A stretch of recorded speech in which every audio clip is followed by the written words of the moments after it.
Bonjour à tous, deuxième vidéo qui concerne le concours Algorea.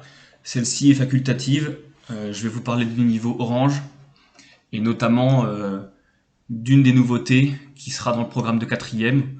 Mais même si vous êtes en sixième ou en cinquième, on peut déjà commencer à y réfléchir et à trouver des idées. Donc on retourne sur Algorea, niveau orange, Scratch évidemment, et là il n'y a qu'une seule activité, c'est celle-ci. On va aller dans ranger des billes 7S. Le précédent était déjà dans le niveau jaune, donc pas vraiment intéressant. Et on arrive devant la version 2 étoiles. Alors il y a un petit bug d'affichage, vous aurez le même je crois. Il faut ici mettre plein écran et revenir encore sur l'écran principal. Et voilà, l'écran ici est plus grand.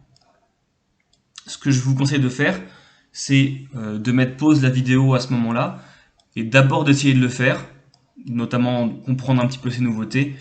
Et si jamais vous bloquez trop, ce qui est normal, vous reviendrez voir la correction. Voilà. Mettez pause, vous quittez même la vidéo maintenant et essayez de le faire vous-même avant de voir la correction. Donc, on va essayer de comprendre ça. Cet objet-là s'appelle une variable, qui s'appelle ici nombre de billes. Vous verrez dans le test, le nombre de billes varie, il va changer, donc c'est ce qu'on appelle une variable. Pour prendre un exemple, imaginons dans un jeu vidéo, on a une barre de vie, on va dire qu'on a 100 points de vie, et donc ce nombre de vie va changer pendant le jeu, il va passer de 100 à 90, puis de 90 peut-être même à 100, jusqu'à 0 peut-être aussi. Et donc ce nombre qui va varier s'appelle une variable. Pour un jeu vidéo, par exemple, comme je vous disais, si jamais on commence à 100 points de vie, on fixerait dès le départ du jeu les points de vie à 100. Bon, ici c'est pas des points de vie, donc ce sera pas 100, ce sera le nombre de billes. Donc, vous remarquez à chaque fois que pour chacun des trois tests, nous avons un nombre à droite correspondant au nombre de billes. 4, 4 billes, 8, 8 billes, 5, 5 billes. Ce nombre-là peut être lu par le robot. Pour ça, on va devoir prendre l'instruction nombre de la case. Et donc, dès le départ, on va se mettre sur cette case-là, avancer à droite, et on va fixer la variable nombre de billes à 4, 8 ou 5 en fonction des tests. Donc on va fixer le nombre de billes à nombre de la case. Ce sera important pour la suite. Une fois qu'on a fait ça, on se met devant la première bille, donc on va à droite 2 fois, on va vers le haut, donc là on est devant la bille. Oups, il y a une fois de trop, et là on est devant la bille.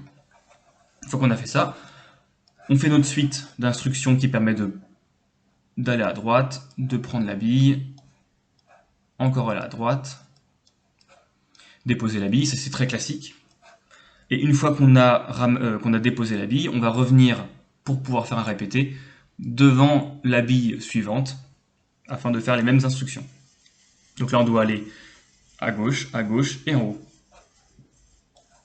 De cette façon on sera bien devant la prochaine bille. Oups. Hop. Gauche, on a dit, et vers le haut. J'ai peur que ça bug.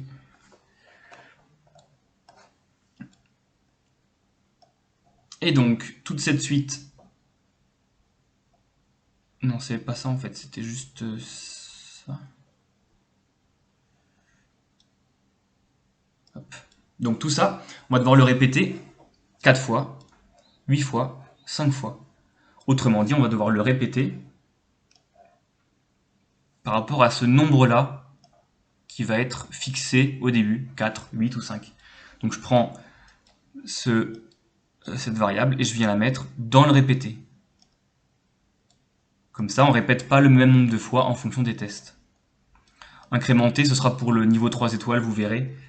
Je vous donne un synonyme si vous voulez déjà vous entraîner pour le 3 étoiles. Incrémenter veut dire ajouter en langage informatique. Donc ça, pas besoin pour l'instant. Et voilà, il n'y a plus qu'à faire le programme, et sauf erreur de ma part, ça devrait être bon.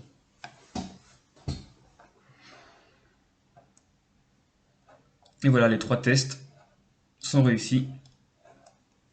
Et c'est tout pour cette vidéo. Comme je vous l'ai dit, je ferai peut-être une vidéo sur la version 3 étoiles.